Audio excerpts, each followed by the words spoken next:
Hello friends. Micro MPPSC academy में आप सभी का स्वागत है।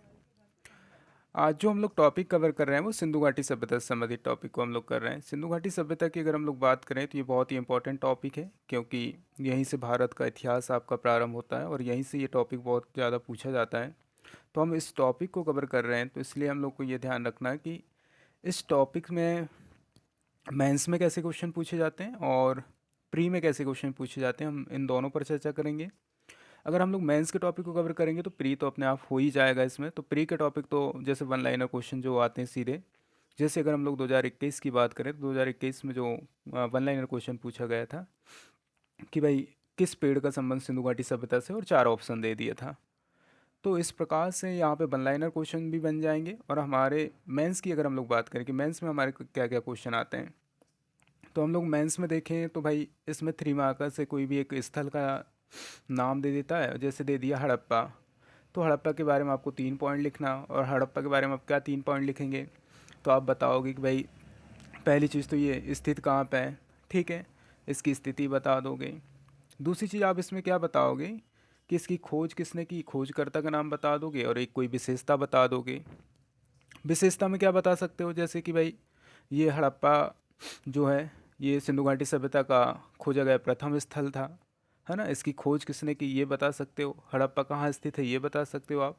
तो हम ये सारे 3 मार्कर भी कवर करने वाले हैं। जैसे कोई भी एक जगह दे आप लोगों को कोई भी एक स्थान देगा और पूछा जा सकता है। जैसे मोहनजोदड़ो दे दिया, या फिर आपका लोथल दे दिया, कालीबंगा दे दिया, कोई भी एक स्थल देगा वो 3 मार्कर में पूछा जा सकता है। जैसे पिछले बार कोट दीजी दे दिया 2020 में, तो आपके यहाँ से 3 मार्क के क्वेश्चन कवर हो जाएंगे।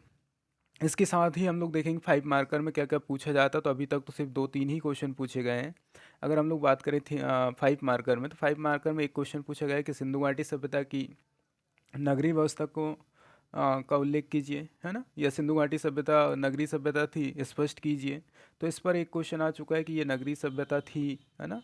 और दूसरा क्वेश्चन आया है कि सिंधु घाटी सभ्यता की आर्थिक व्यवस्था, जो आर्थिक अर्थव्यवस्था थी, मतलब आर्थिक आधार पर उसकी अर्थव्यवस्था कैसी थी, इस पर एक क्वेश्चन आ चुका है, ठीक है। तो हम ये सारे क्वेश्चनों को, सारे टॉपिकों को कवर करने वाले हैं। सामाजिक स्थिति पूछ सकता है आपको, वहाँ की प्रशासन राजनीतिक स्थिति पूछ सकता है, वहाँ का समाज कैसा था, कोई भी क्वेश्चन यहाँ पे बन सकता है। तो हम लोग सारे क्वेश्चनों को कवर करेंगे। चलो, तो हम सिंधु घाटी सभ्यता को क्या करेंगे, कुछ बेसिक जानकारी लेंगे जो प्री के लिए भी इंपॉर्टेंट होगा और मेंस के लिए भी। क्यों? क्योंकि जब आप मेंस का कोई क्वेश्चन अगर सॉल्व कर रहे हो तो आपको 2 लाइन में आपको इंट्रो देना पड़ेगा। 2 लाइन में आप क्या इंट्रो दोगे भाई? 2 लाइन में आप बताओगे कि सिंधु घाटी सभ्यता प्राचीन सभ्यता थी जो कि किसके, सिंधु नदी के किनारे विकसित हुई, और यहीं से क्या होता है, भारत का इतिहास प्रारंभ होता है, ठीक है। फिर आगे आप 2 लाइन का इंट्रो देने के बाद आपको नगरीय सभ्यता के बारे में पूछा, तो आप नगरीय विशेषताएं बताइए कि भाई सिंधु घाटी सभ्यता को क्यों नगरीय सभ्यता कहते हैं, किस प्रकार से ये सिद्ध करता है कि भाई ये नगरीय सभ्यता है। तो हमको क्वेश्चनों को हम लोग लास्ट में सॉल्व करेंगे। उससे पहले हम लोग कुछ चीज़ें यहाँ पे इसके बेसिक चीज़ों को, बेसिक स्ट्रक्चर को पढ़ लेते हैं, इसके बाद हम लोग आगे चलेंगे। चलो, तो हम लोग स्टार्ट करते हैं। सबसे पहले हम लोग बात करते हैं सिंधु घाटी सभ्यता की बात करते हैं। तो सिंधु घाटी सभ्यता, या फिर इसको हड़प्पा सभ्यता भी कहते हैं, या इसी को हम सेंधो सभ्यता भी कहते हैं। कारण क्या, देखो, सिंधु घाटी सभ्यता इसलिए कहते हैं क्योंकि ये सिंधु नदी के किनारे विकसित हुई थी, ठीक है। दूसरी चीज़, इसको सेंधो सभ्यता भी कहते हैं, और सेंधो सभ्यता इसलिए कहा जाता है क्योंकि ये 7 नदियों के किनारे, जो क्योंकि सिंधु की जो सहायक नदियाँ जितनी भी इधर से आकर मिली थी, झेलम, चिनाव, रावी, व्यास, ये सारी नदियों के संगम पर स्थित होने के कारण इसको सेंधो सभ्यता भी कहा जाता है। और हड़प्पा सभ्यता इसलिए कहा जाता है क्योंकि जो हड़प्पा है इसका वो पहला ज्ञात स्थल है, किसका, सिंधु घाटी सभ्यता का। चलो, तो हम लोग कुछ चीज़ें यहाँ पे बेसिक में देखते हैं। तो पहली चीज़ हम लोग देखते हैं कि जो सिंधु घाटी या हड़प्पा सभ्यता है, इसका नाम सबसे पहले किसने दिया था, तो वो जॉन मॉसल ने दिया था सबसे पहले इसका नाम, कि भाई सिंधु घाटी सभ्यता नाम किसने दिया, तो जॉन मॉसल ने। ये तो प्री के फैक्ट हैं, कुछ यहाँ पे मेंस में हम लोग को वन लाइनर में, मतलब कि जब इंट्रो देंगे तो उसमें लिख सकते हैं हम लोग, ठीक है। चलो आगे बात करते हैं। सर्वप्रथम इसका पता किसने लगाया, तो ध्यान रखना 1826 में चार्ल्स मैसन ने इसका पता लगाया, किसका, सिंधु घाटी सभ्यता का, ठीक है। और इसका जो पुरातात्विक महत्व है, इस महत्व को जो स्पष्ट किया था वो ब्रिटेन बंधुओं ने किया था, कब, 1856 में। और यहीं से क्या होता है, हमारा सिंधु घाटी सभ्यता से ही क्या होता है, भारत का इतिहास प्रारंभ होता है, ठीक है। अगर हम लोग बात करें सिंधु घाटी सभ्यता की, तो भारत का इतिहास कहाँ से प्रारंभ होता है, हमारा सिंधु घाटी सभ्यता से ही प्रारंभ होता है। सिंधु घाटी सभ्यता की अगर हम बात करें तो जो इसका उद्भव है ये कैसी सभ्यता है, ताम्र पाषाण काल में इसका उद्भव हुआ है और इसको हम कांस्य युगीन सभ्यता भी कहते हैं। ठीक है, तांबा और टिन से क्या बनता है, कांसा, तो कांस्य युगीन सभ्यता भी कहते हैं। और इसका कुल विस्तार अगर हम लोग देखें सिंधु घाटी सभ्यता का, वो 13 लाख वर्ग किलोमीटर में है। ठीक है, इसका जो समय माना जाता है वो 2800 ईसा पूर्व से लेकर 2500 ईसा पूर्व। लेकिन कहीं कहीं एनसीईआरटी की जो बुकें हैं उसमें माना गया है, एनसीईआरटी की बुक में वैसे तो यही माना गया है 2500 ईसा पूर्व से लेकर 1750 ईसा पूर्व। ठीक है, अगर हम लोग बात करें सिंधु घाटी सभ्यता की तो इसका तो ये समय हो गया। और यहाँ पे सिंधु घाटी सभ्यता में ध्यान रखना, अभी तक अगर हम लोग बात करें सिंधु घाटी सभ्यता की तो इसमें जो प्रथम प्रयुक्त धातु था वो था आपका तांबा। और लगभग हमारे यहाँ पे 1500 ऐसे स्थलों जो मतलब भारतीय उपमहाद्वीप है, इस भारतीय उपमहाद्वीप में लगभग 1500 ज्ञात स्थलों का पता लगाया जा चुका है। ठीक है, तो पहली चीज़ हमने क्या देखी कि नाम किसने दिया, जॉन मार्शल ने। सर्वप्रथम इसका पता किसने लगाया, चार्ल्स मैसन ने। और इसका पुरातात्विक महत्व को स्पष्ट किया किसने, ब्रिटेन बंधुओं ने। और भारतीय इतिहास का प्रारंभ होता है।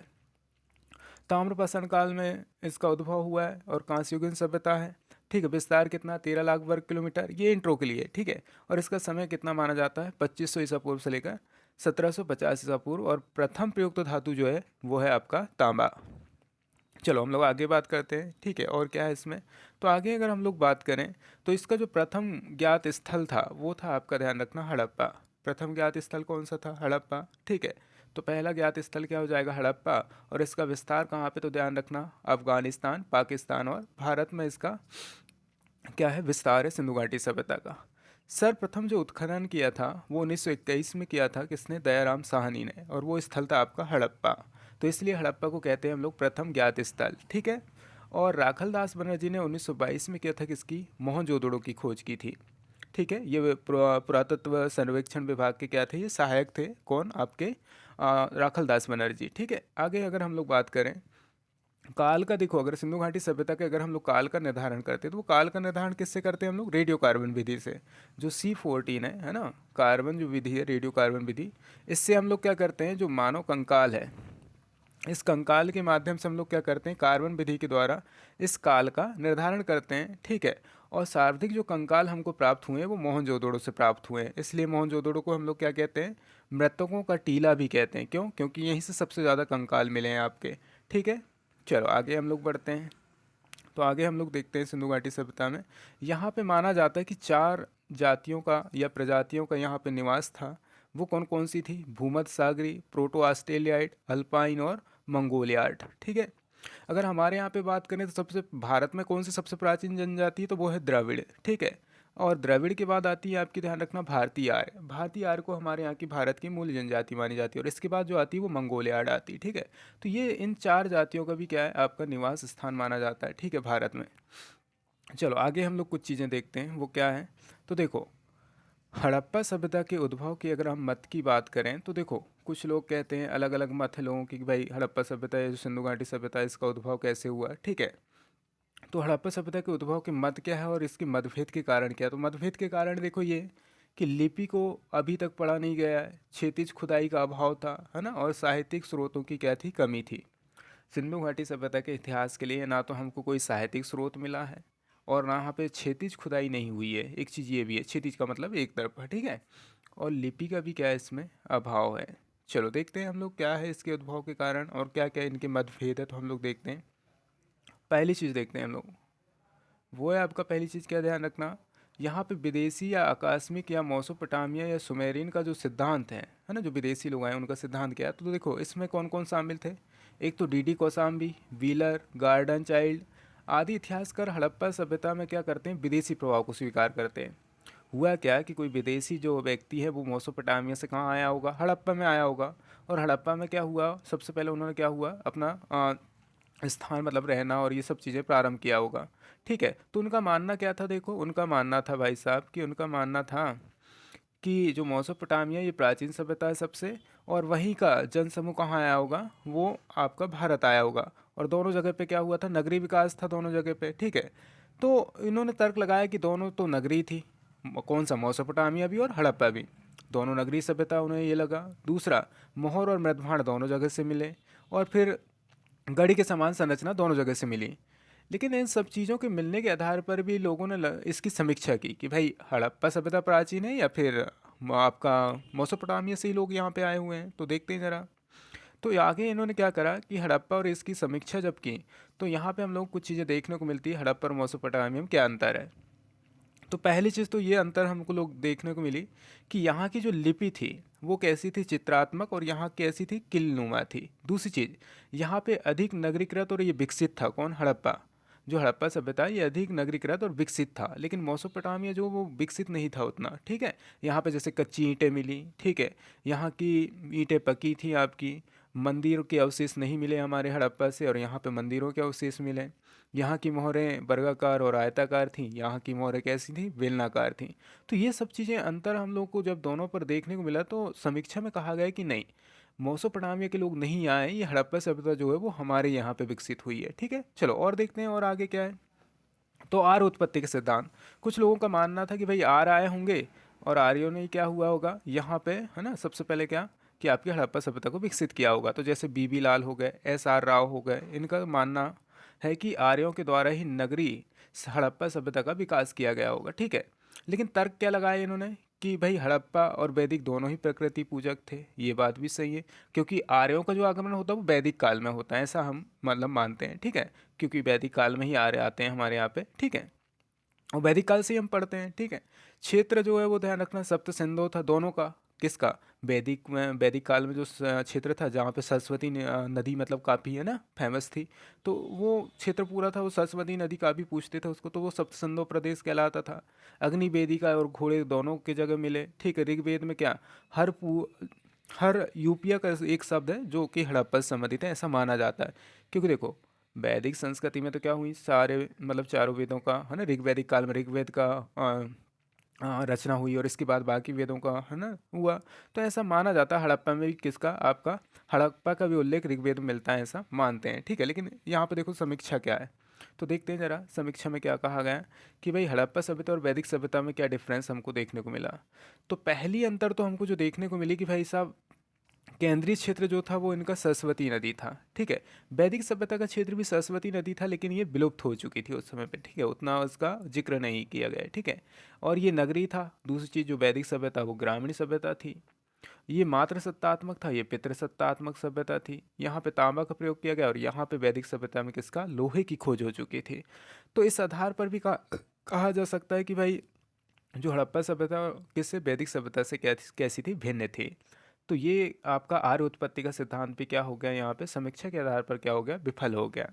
इसके बाद हम लोग देखते हैं देशी अथवा क्रम के उत्पत्ति का सिद्धांत। देशी मतलब क्रम का मतलब कि देखो हड़प्पा सभ्यता धीरे धीरे क्या हुआ, बढ़ते गया होगा, और जैसे जैसे धीरे धीरे ये बढ़ते गया होगा तो आगे क्या हुआ होगा, इसका क्रमिक विकास हुआ होगा। ठीक है, तो इस क्रमिक विकास को हम लोग थोड़ा सा समझते हैं कि कैसे क्रमिक विकास हुआ है। चलो, तो देशी अथवा क्रमिक उत्पत्ति का जो सिद्धांत है वो क्रम की उत्पत्ति का सिद्धांत क्या है, तो देखो कुछ लोग मानते हैं, उसमें कौन कौन है, रोमिला थापर है, डीपी अग्रवाल है, और अमलानंद घोष जैसे इतिहासकार हैं। इन्होंने क्या माना कि एक स्वदेशी सभ्यता थी, मतलब यहीं पे इसका विकास हुआ था, जो 3000 ईसा पूर्व से क्रमिक रूप से चलते चलते और कहाँ तक आ गई है, 1750 तक चलते आई। ठीक है, हड़प्पा सभ्यता का क्या हुआ होगा, ऐसे क्रमिक विकास हुआ होगा 3000 ईसा पूर्व से लेकर, क्योंकि 2500 से 1750 एनसीईआरटी का मानना है, तो इस प्रकार से क्रमिक रूप से हमारे यहाँ पे विकसित हुई होगी, ऐसा माना जाता है। ठीक है, तो ये तीन सिद्धांत थे किसके, हड़प्पा सभ्यता के उद्भव के।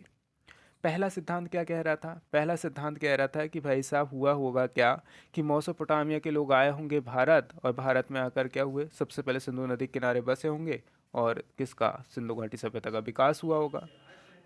दूसरा क्या था, दूसरा आपका ये था कि भाई साहब जो आर्य आए होंगे, और आर्यों ने सबसे पहले कहाँ पे, सिंधु घाटी सभ्यता में आकर रहे होंगे, क्योंकि जो सरस्वती नदी है उसके किनारे क्या था, दोनों का निवास था। किसका, वैदिक सभ्यता, वैदिक काल में आर्य आए थे, है ना, तो वैदिकों का भी निवास वहीं पे था। और इसके बाद हमने कहा कि यहाँ पे भी किनका निवास है, आपका सिंधु घाटी सभ्यता भी किसका, सरस्वती नदी के किनारे थी, तो हो सकता है ये भी वहीं पे रहा होगा। ठीक है, और तीसरा सिद्धांत कह रहा है कि ये देसी सभ्यता रही होगी। देसी का मतलब कि भारत में इसकी उत्पत्ति हुई होगी, ये तीसरा सिद्धांत कहता है, देसी सभ्यता रही होगी, और इसका धीरे धीरे करके क्रमिक विकास हुआ होगा, ये कैसी, नगरीय सभ्यता के रूप में विकसित हो गई। ये ऐसा मानना था, ये तीसरा उद्भव का कारण था। ठीक है, लेकिन उसमें उद्भव को अस्पष्ट कर दिया गया। कैसे अस्पष्ट करें हमने, कि भाई मेसोपोटामिया कैसी थी, तो वो आपके वहाँ पे विकसित नहीं थे नगर, और हड़प्पा में विकसित थे। वहाँ मंदिर मिले, हमारे यहाँ पे मंदिर नहीं मिले अवशेष। तो ऐसे करके हमने क्या करे, इनके जो डिफरेंस है उसको हमने कहा है कि हड़प्पा सभ्यता एक अलग सभ्यता थी जो कि प्राचीन सभ्यता थी, और वो कहाँ विकसित हुई, हमारे भारत में ही विकसित हुई। इस चीज़ को हमने क्या करें यहाँ पे देख लिए कि उद्भव कैसे हुआ। चलो आगे चलते हैं हम लोग। अब देखो सिंधु घाटी सभ्यता के 3 चरण है, ठीक है। पहला चरण क्या, देखो ये पहला चरण जो है वो पहला चरण कहता है, आपका ध्यान रखना, वो पहला चरण है आपका कि जो हड़प्पा सभ्यता है इसके 3 चरण हुए हैं, ठीक है। पहला चरण क्या, ध्यान रखना, 3,300 ईसा पूर्व से लेकर 2600 ईसा पूर्व का जो चरण था वो प्रारंभिक हड़प्पाई सभ्यता का चरण कहलाया। दूसरा परिपक्व हड़प्पाई सभ्यता, तो ये रहा आपका 2600 से 1900। और इसके बाद रहा आपका, ध्यान रखना, उत्तर हड़प्पाई सभ्यता 1900 से लेकर 1300 ईसा पूर्व तक माना जाता है, ठीक है। तो हम लोग देखते हैं कि जो प्रारंभिक हड़प्पाई सभ्यता इसमें क्या हुआ, ठीक है। तो जो प्रारंभिक हड़प्पाई चरण रहा इसके द्वारा क्या हुआ, एक घकरा चरण चारण करके एक नदी थी, इससे संबंधित घग्गर या हकरा नदी जिसको हम लोग कहते हैं, ठीक है। इस क्षेत्र में क्या हुआ होगा, इसके नदी घाटी के क्षेत्र में ये विकसित हुई, ठीक है। और यहाँ से कुछ लिपियाँ मिली, जैसे 3000 ईसा पूर्व के समय का मिलता है, ठीक है। और ये कैसी थी, केंद्रीय इकाई थी ये, ठीक है। कोट दीजी नामक स्थान परिपक्व हड़प्पाई चरण के को प्रदर्शित करता है, और ये आपकी पिछले बार आपका 3 मार्कर में ये कोट दीजी आपका पूछा जा चुका है, ठीक है। तो इसके बारे में अब आपको थोड़ा ध्यान रखना है, ठीक है। चलो आगे चलते हैं हम लोग, सॉरी, आगे हम लोग बात करते हैं। तो ये प्रारंभिक समय का अगर हम लोग बात करें तो ये प्रारंभिक हड़प्पाई चरण था, जहाँ पे कोड दीजिए और इन सब चीज़ों से क्या हुआ, जानकारी मिलती थी। ये तो उतना कुछ इंपॉर्टेंट नहीं है खास, ठीक है। अब ये क्या हुआ था, धीरे धीरे कि इसमें बड़े बड़े नगरों में परिवर्तित हो रहा था प्रारंभिक समय में। मोहनजोदड़ो, हड़प्पा और ये लोथल बड़े बड़े नगर हुए। ये 1800-1700 तक का क्या हुआ, जो प्रारंभिक चरण था इसका क्या हो गया, पतन हो गया। इसके बाद हम लोग देखते हैं सिंधु घाटी सभ्यता का विस्तार क्या है, ठीक है। चलो आगे देखते हैं हम लोग सिंधु घाटी सभ्यता का विस्तार क्या है। तो सिंधु घाटी सभ्यता के विस्तार को हम लोग समझते हैं। सबसे पहले इंपॉर्टेंट है, अगर कभी आप लोगों को आए कि सिंधु घाटी सभ्यता के बारे में विस्तार से लिखे, तो आपको 5 मार्कर में थोड़ा से लिखना, 2 लाइन में इंट्रो देना और इसका विस्तार को इस प्रकार से समझा देना है आपको। तो देखो क्या क्या है सिंधु घाटी सभ्यता की, देखें हम लोग तो सिंधु सभ्यता की बात करते हैं या सिंधु घाटी सभ्यता की बात करते हैं। तो ये देखो क्या हुआ, ये उत्तर से लेकर दक्षिण और पूर्व से लेकर पश्चिम में फैला हुआ था। अगर हम लोग देखें पूर्व से पश्चिम में कितना, तो 1600 किलोमीटर था ये। उत्तर से दक्षिण में कितना था, तो 1100 किलोमीटर। और पूरा कितना था, ध्यान रखना, तो ये लगभग कितना, 3 लाख वर्ग किलोमीटर में फैला हुआ है ये पूरा, ठीक है। 3 लाख वर्ग किलोमीटर में फैला हुआ है, ठीक है। अगर हम लोग बात करें पूर्व में कौन है, तो ध्यान रखना, एक अमलागिरपुर है जो हिंडन नदी के किनारे मेरठ उत्तर प्रदेश तक है। और ये यमुना की सहायक नदी कौन, हिंडन। तो हिंडन नदी में कहाँ तक, अमलागिरपुर तक, कहाँ पे, मेरठ उत्तर प्रदेश तक। और पश्चिम में कहाँ पे, ध्यान रखना, तो पश्चिम में सुत कांगेडोर, बलूचिस्तान, दास्क नदी तक ये फैला हुआ है, ठीक है। और अगर हम उत्तर की बात करें तो उत्तर में कहाँ पे, चिनाव नदी तक, और चिनाव में भी कहाँ तक, माड़ा जम्मू कश्मीर तक। एक अखनूर ज़िला है, कहाँ का, जम्मू कश्मीर का, वहाँ पे ध्यान रखना अखनूर ज़िले तक ये फैला हुआ है, ठीक है। और इधर अगर हम उत्तर में बात करें तो दैमाबाद महाराष्ट्र, नर्मदा नदी तक है ना, जिसको प्रवरा नदी भी हम लोग कहते हैं। तो यहाँ पे ये फैला हुआ है, अहमदनगर तक फैला हुआ है ये महाराष्ट्र में, ठीक है। तो इस प्रकार से इतना सिंधु घाटी सभ्यता का क्या है, ये विस्तार है, ठीक है। इन सब चीज़ों को आप लोग है ना, इम्पॉर्टेंट है ये सारी चीज़ें, तो इनको ध्यान से कवर करना है, ठीक है। चलो आगे चलते हैं हम लोग, चलो अब हम लोग बात करते हैं 3 मार्कर के, ठीक है। 3 मार्कर में आपको 3 पॉइंट बिल्कुल कंठस्थ करना है। यहाँ से देखो, एक क्वेश्चन आपका 100% है, एक क्वेश्चन आपका 100% है, उसका 100% का मतलब कि एक क्वेश्चन आना ही है आपका, कोई ना कोई एक स्थल आपका देते ही सिंधु घाटी सभ्यता से। पिछली बार कोट दीजी दिया, इससे पहले और है ना आपके मोहन जोदड़ो का विशाल अन्नागार दिया, स्नानागार दिया। तो यहाँ से आपके कोई ना कोई क्वेश्चन बनने ही बनने हैं। चलो तो हम एक एक करके स्थल पढ़ते हैं। तो पहला पढ़ रहे हैं हम लोग, वो है आपका हड़प्पा। चलो हड़प्पा की अगर हम लोग बात करें, ठीक है, तो हड़प्पा क्या है, तो ध्यान रखना, हड़प्पा की अगर हम लोग बात करें तो ये पहला स्थल था जो कि सिंधु घाटी सभ्यता में खोजा गया था। तो सिंधु घाटी सभ्यता के संबंध में इसमें प्रथम जानकारी मिलती किसमें, हड़प्पा में, क्योंकि ये पहला स्थल था। और ये कहाँ पे स्थित है, तो इसकी स्थिति बता दी हमने, पश्चिमी पंजाब प्रांत के माल्टगोमरी जिले में है ना, पाकिस्तान में स्थित है। और किस नदी के तट पर है, तो रावी नदी के तट पर। तो ये 3 पॉइंट तो कंठस्थ कर लो कि भाई हड़प्पा जो है वो सिंधु घाटी सभ्यता का क्या है, प्रथम स्थल है, जहाँ से हमें हड़प्पा सभ्यता की प्रथम जानकारी प्राप्त होती है। इसलिए इसका नाम क्या रखे हमने, हड़प्पा सभ्यता रखे, क्योंकि सिंधु घाटी सभ्यता की प्रथम जानकारी जो प्राप्त होती है वो हड़प्पा से होती है। दूसरा, स्थिति कहाँ पे है, पश्चिमी पंजाब प्रांत के मालगोमपी ज़िले पाकिस्तान में। और नदी कौन सी है आपकी, वो है आपकी रावी नदी। चलो आगे बात करते हैं हम लोग, और क्या विशेषता है इसकी। तो आगे हम लोग विशेषता की बात करें तो हड़प्पा की, तो आगे ध्यान रखना यहाँ से क्या क्या प्राप्त हुए हैं। तो यहाँ प्राप्त वस्तुओं में अगर हम लोग देखें, ठीक है, तो सिंधु काल का ये क्या था, एक प्रमुख नगर था। और यहाँ से क्या क्या प्राप्त हुए, तो ध्यान रखना एक और पॉइंट, ये बहुत इंपॉर्टेंट पॉइंट, कि पिग्गट महोदय ने इसको क्या कहा, अर्ध औद्योगिक नगर कहा है। ठीक है, तो क्वेश्चन पूछा जा सकता है कि पिग्गट महोदय ने किस अर्ध औद्योगिक नगर की संज्ञा दी है, तो वो दी है, ध्यान रखना, हड़प्पा को। ठीक है और इसकी खोज किसने की थी, दयाराम साहनी ने 1921 में की थी, ये भी पॉइंट इंपॉर्टेंट। ठीक है, चलो तो ये कौन सा हो गया हमारा, हड़प्पा। इसके बाद हम लोग चलते हैं चनूदड़ों पे चलते हैं। ठीक है, चनूदड़ों के बारे में 3 पॉइंट आपको ध्यान रखना, क्योंकि 3 मार्कर में आपको लिखने के लिए आएगा ये। स्थिति कहाँ पे, तो देखो वही मोहनजोदड़ो से कितना 130 किलोमीटर की दूरी पर ये बिंद प्रांत में सिंधु नदी के तट पर है। ठीक है, और खोज किसने की थी, ध्यान रखना, तो खोज की थी एनजी मजूमदार ने 1934 में।